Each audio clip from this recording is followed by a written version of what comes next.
Everton are looking to pack more of a punch this season under Marco Silva, as again they try and identify the best ways in which to strengthen the squad as they try to get into that top six. The top four seems a bit of an extra stretch for them at the moment, Brian. Where would you assess their performance, particularly in the closing weeks of the season, compared with what their main objective should be over a full campaign? Well, I think the closing part of the season was exactly what they wanted to start the season like. But to me, this is all coming down to, and you can see here, with the last 10 games, 5-3-2, but against the top six, they won 3 and drew 2. That is the type of Everton team that you sort of hoped you'd see. Very competitive, but the consistency that they had in the run-in is what this team's needs from the very beginning. You know, I think it's been this way for a while with Everton. They get on hot streaks and people start talking, wait a second, top four is possible, and then they get in a little bit of a slump, and that middle part of the table always seems inevitable. Yeah. And if the goal is to finish in the top six, which I think is possible, especially with a few new additions, there has to be consistency, and there can't be a lack of fluidity. And the good news is I think they understand how Silva wants to play, and we're implementing it very well at the end of the season. Where were the inconsistencies for you, and what caused them? Was it a lack of quality and depth? Possibly, right? Was it tactical mistakes from the coach? Was it the players not quite getting the game plan? Was it a lack of fighting spirit, which we often saw when they conceded the first goal? They didn't really often have much to punch back with. Yeah, I think for me it was the cutting edge at the top end. You know, there's periods of every game where there was something that was good coming out. It was that final product and the person you're looking for to really provide that cutting edge. So a really standout striker that you can count on getting anywhere from 15 to 20 goals. And if you add that to this Everton squad, then I think you have a team that can get into the top six. Okay, so looking at that, they've got Dominic Calvert-Lewin, who they continue to like. He's not a goal scorer, he's not a natural goal scorer. Yeah. Do you think that area of his game will develop, or do you feel that effectively you just can't run a young player into the ground, you know, running into the flank areas and expect him to also get 15 to 20 goals? Well, you don't want to have that happen, certainly. But I think it's the willingness to do that actually helped Everton out sometimes. Right. It opened up some defenses and allowed Richarlison to make those runs in the penalty area. Sigurdsson was able to find that space.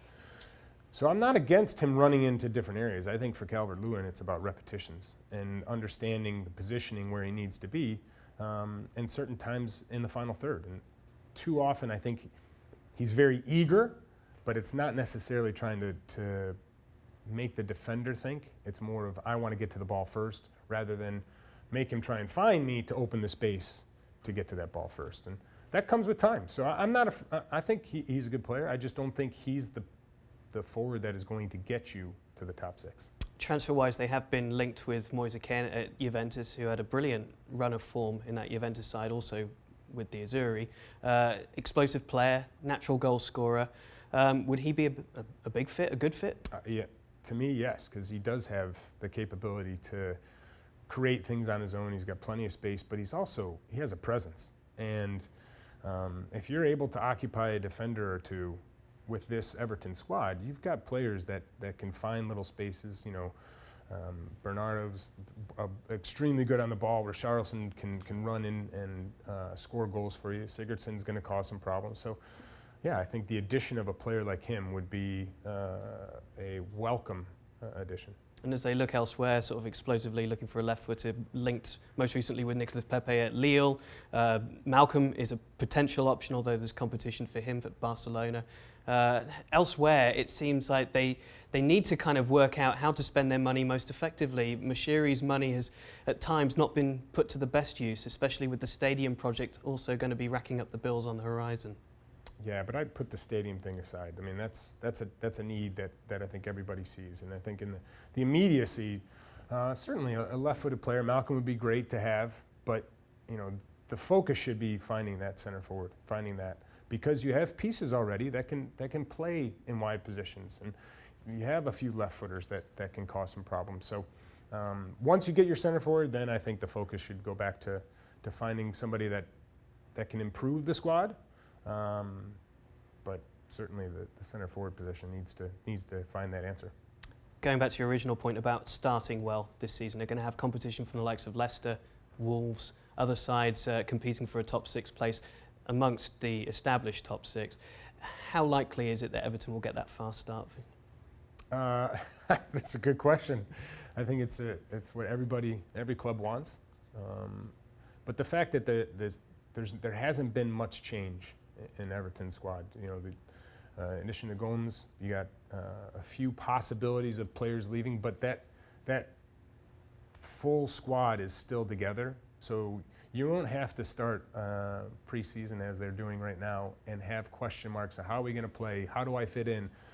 Those answers those questions don't need to have answers because they're already answered last year. So it should allow them to springboard at the very beginning and not try and figure out how Silva wants to play and, you know, where's my teammate going to be running in this situation. So those are all important things to have answered before the season starts, and they didn't have that last year. Okay, well, we'll see if it happens. Of course, another lone player in Zuma that they're still interested in trying to bring back, maybe answering, again, one of those questions before the season starts for Everton. A fast start, though, absolutely vital if they really seriously want to challenge the top 6.